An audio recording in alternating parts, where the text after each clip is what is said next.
Hello, I'm back. It's 1:21 p.m.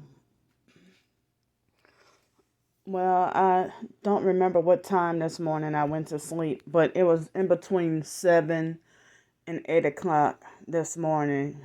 And then I woke up, it was 11:50 in the morning and close to 12.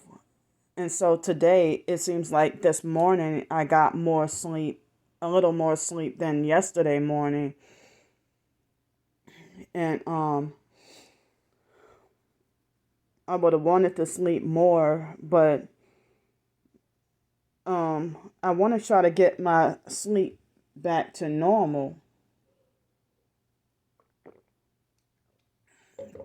I mean, to go to bed or go to sleep at between 10 and 11 p.m. or even maybe 11:30, and then wake up at between 6 and 8 o'clock in the morning. So it's like what happened yesterday and today. If I were to try to go to sleep tonight from the sleep that I missed, I still end up not being able to fall asleep until later on in the morning. I mean, it seems like just because I missed out on sleep one night doesn't mean that I'll get to sleep earlier the next night. So my body's feeling weak and weird, and my body's feeling weak and weird because of the sleep deprivation. It's not my fault.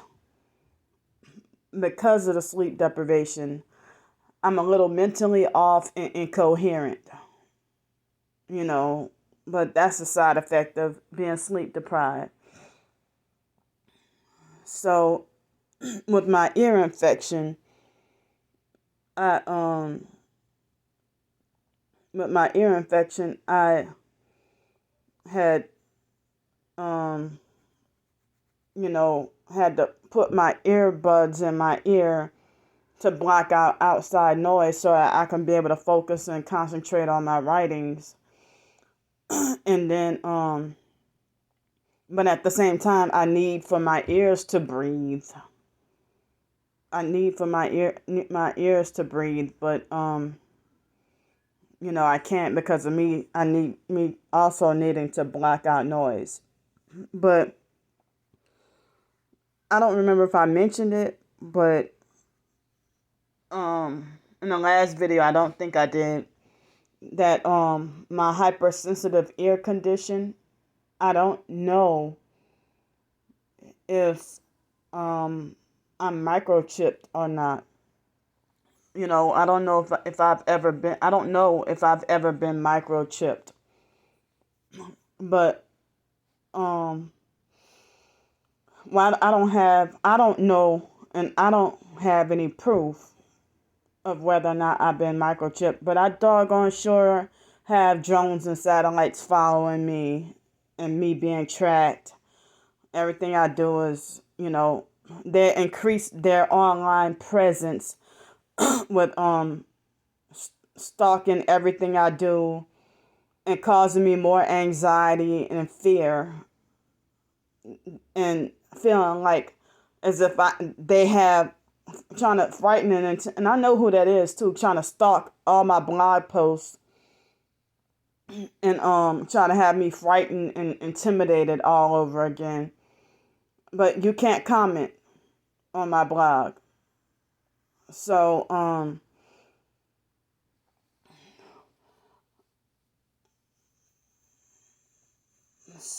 mean, it's like I posted a few blog posts in the middle of the night, and that one person was up all night stalking and reading all my damn posts. Like, seriously. So, as I said, I know who that is doing that. So, I mean, I'm, it's like I'm sitting here feeling like, damn, well, I can't be as free as I want to, post whatever I want on my own blog. And they have, they would deliberately and on purpose twist what I say and then say, yeah, Candy could never get her story right. Candy is, no, it's y'all who deliberately smear campaign and twist what everything I do and say. And it's like, it's exhausting. And people describe it as, the devil's people wearing out the saints. But if I'm, excommunicated or ejected from the TI community and the body of Christ in the narcissistic victim community, I guess I'm not considered a chosen one or one of the saints, because you juice my head up to act like you want to think that I'm a chosen one or a saint. And then if I've been the same way, and then you start to act like a perp, and I recognize it, and I do whistleblowing or exposing you, then you turn around and say, well, Candy is not the type of person who I thought she was. Well, you thought I was too dumb and retarded to catch on to your subtle perping me. So,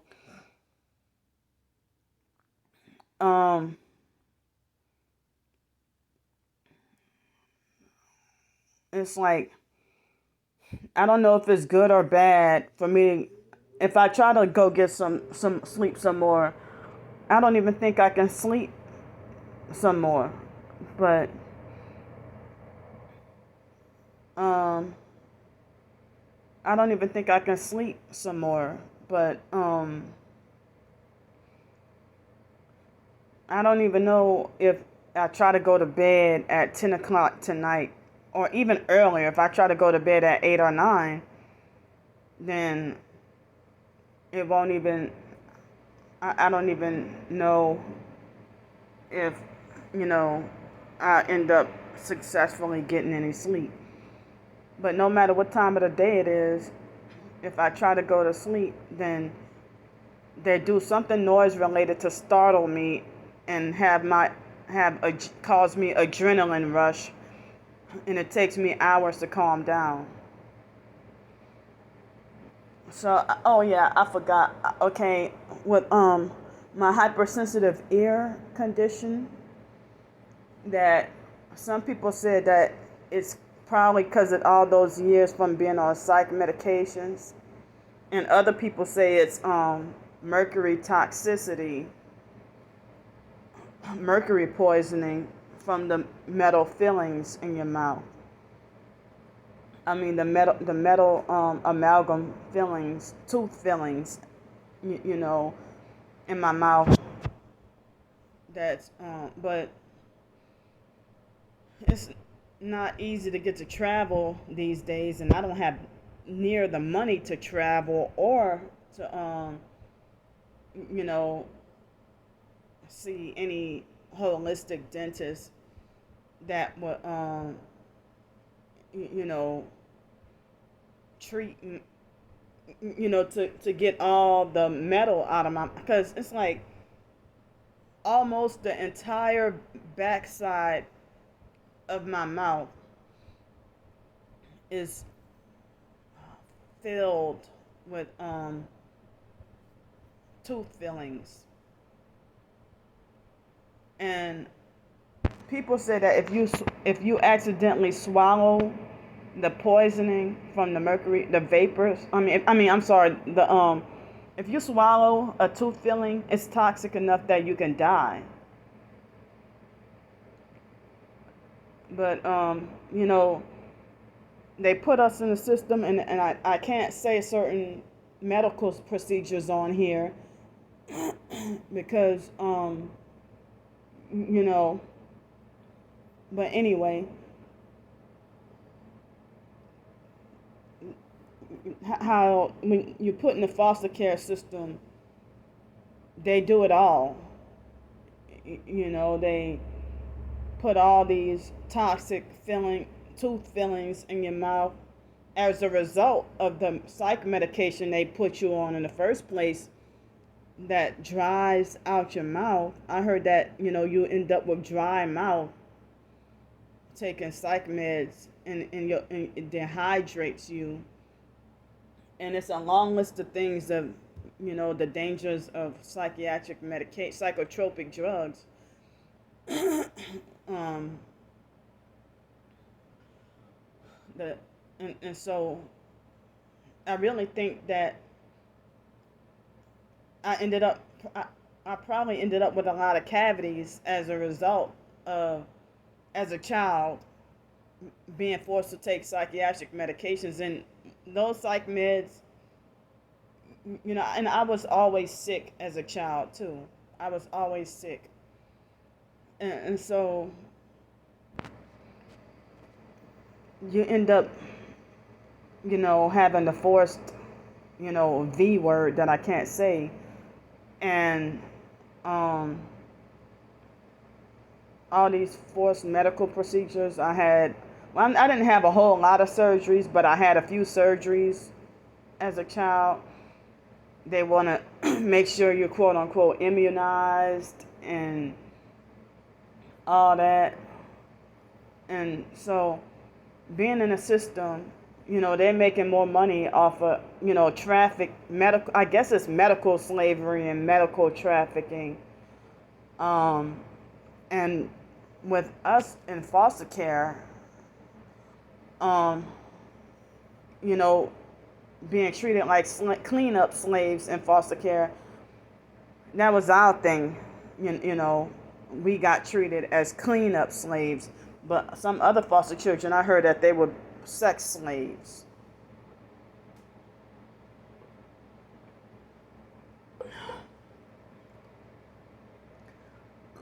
But, the former foster mom, Adrian Felder, she walked around like she think with with her nose in the air, like she glorified her and a lot of her,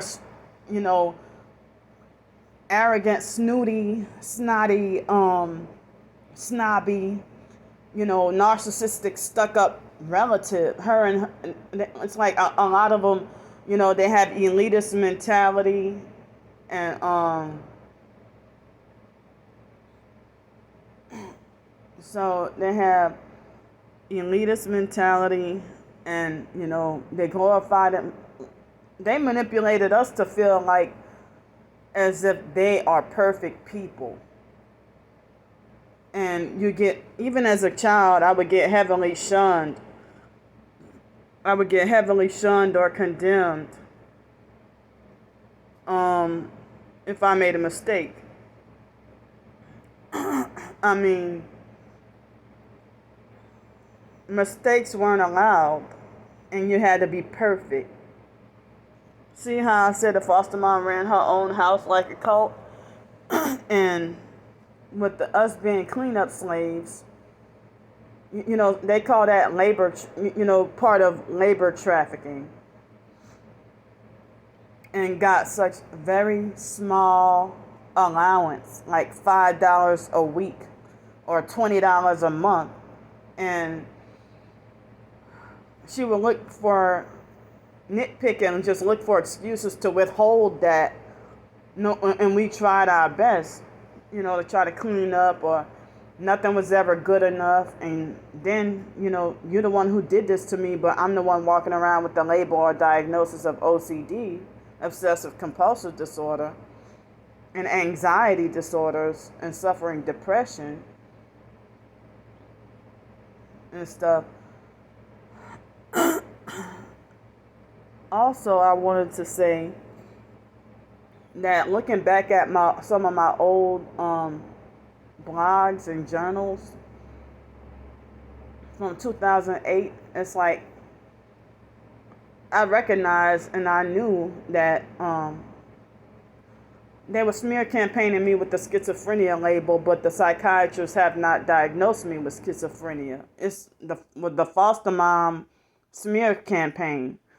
And then the biological family, when they try to when they don't want me to catch on to something grimy that they trying to do, or them trying to set me up, they be like, girl, stop being so paranoid. You know, that disrespect of calling me girl when I was a fully grown woman. So, and then I end up being devastated that, you know, a close relative, meaning a sibling, would have, you know, cheated or scammed me out of exorbitant amounts of money and then caused me to feel suicidal. Because the mental health counselors blamed me and called me stupid. And I was paying those counselors, you know, and then walk out, you know, feeling worse coming out than when I came in. And I didn't realize this was all part of the programming. And, you know, I was still targeted and didn't realize it, but I was still targeted, but, you know, being compliant with the program. But maybe I was trying to break free, because even, I guess I really started questioning things in 2009, but even before then, I look back at old journals and realized that I was questioning things, you know, questioning why is this or why is that. And I was battling and trying to fight against the mental health system and their abuses. And I knew it wasn't right, but then it's like so-called power and fake pseudo authority makes them you know, supposedly fake right, you know. But the mental health program, the mental health system, it needs to be abolished, and professed targeted individuals need to stop telling each other that that you're schizo and need meds. That's a perp thing to do. So, I mean, I try as much as I can to stay away from the psychiatric system. I mean, and there's nothing wrong with needing, you know, someone to talk to or whatever, you know, a friend or something like that. But it's like, I really hate the idea of being blamed for my own upbringing. And, you know, targeted individuals, if they can, need to avoid the mental health system as much as possible. The mental health system is not your friend, and they side with the devil. So anyway, I'm don't know if I can complete everything that I have slated to work on. I don't know. I don't know if I have, you know, but it's now that my nails are getting longer. I'm almost having difficulty typing on my phone, and I need to find those doggone those nail clippers. I know I had recently bought some and put you know, I bought a few and put them in my storage unit, but I just had a pair here, and I don't know why I can't find it. It's got to be somewhere in here. But if not, then I hope I wasn't a dummy and mistakenly put it in my pocket in one of my pants, and then, you know, went and go wash clothes. Or I hope I didn't unintentionally throw it in the trash. So I'm trying to figure out. I mean, I need to get my nails trimmed so bad. It makes me feel uncomfortable. Like, it makes me feel like scratching the chalkboard kind of uncomfortable. especially when it's a little moisture under my nails, and and it's kind of cold. When cold hits and it's kind of moisture, it really feels torturous for me. So anyway, um I honestly believe that due to psychiatry and the mental health system, if I would not have awakened to the truth at the time that I did, I mean, if I would have still continued and being blind and brainwashed and stuff, I don't think I would have been alive. I don't think I would be alive right now. I don't think that I would be alive right now because I was on psych medications in the past. I was on psych medications that made me feel like I was dying or made me feel like I was gonna die. And it felt like as if my soul was being slowly um sucked out of my body, like trying to leave my body, you know. And I wasn't even, spiritual back then or anything, but I just felt like I thought I was gonna die. And I would keep telling I would tell the psychiatrist, and he said, my patients, he got very quickly to be defensive and say, my patients have never died on psychotropic medications or something like that, he said. But, yeah, my original, um, my original Psych World, the Psych World ebook, before I found out about Illuminati and stuff, was just gonna be me documenting. I mean, ebook of all of my bad mental health experiences and with the mental health system and how oppressive they are. So so then I mean, the mental health system being so oppressive. But then I found out the truth, and I'm like, wait a minute, it's much bigger. So the psych world is really a psych world, like a fake. I mean, a different kind of spin on psych. So I was that mad and frustrated and trying to break free from the mental health system, and they try to make it like as if I couldn't break free, but I did. And I've been medication free. I mean, like once in 2012, I took a Luvox pill or something like that, or something at the beginning of 2012, and then the in the emergency room, I had an abusive, rude doctor in 2016 who forced me against my will to take if it wasn't Ativan, then I don't remember. I don't remember what the medication was. One of those PRN medications. And I was mad, you know.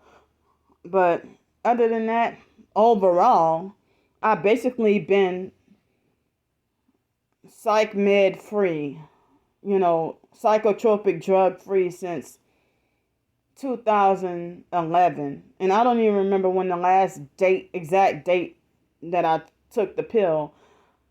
But I was still living in Denton, Texas, and I guess it was after February or March, or it's probably May 2011. I quit taking psychiatric medications, and then I hate to say it, but my sex drive went up, like wow, like up. But I was me still being single and celibate, and not wanting to associate with anybody. I just wanted to be by myself and stuff. But, the psych medications, they suppress you in that area, And I heard that they can mess with your thyroid and everything. So, well, today was another day I had peanut butter and applesauce. And for dinner or later on to eat, I don't know what I'm gonna eat. So, um, I don't know what I'm gonna eat, but I know that I'm been feeling anxiety about this Friday, feeling scared about ending up back on the streets again, and people really do not care. They don't care at all. The love of many has waxed cold. So, um, in the next video, which I'm gonna do in a few minutes, I'm gonna talk about in detail about my baptism experiences. Um, so I'll see y'all in a few minutes.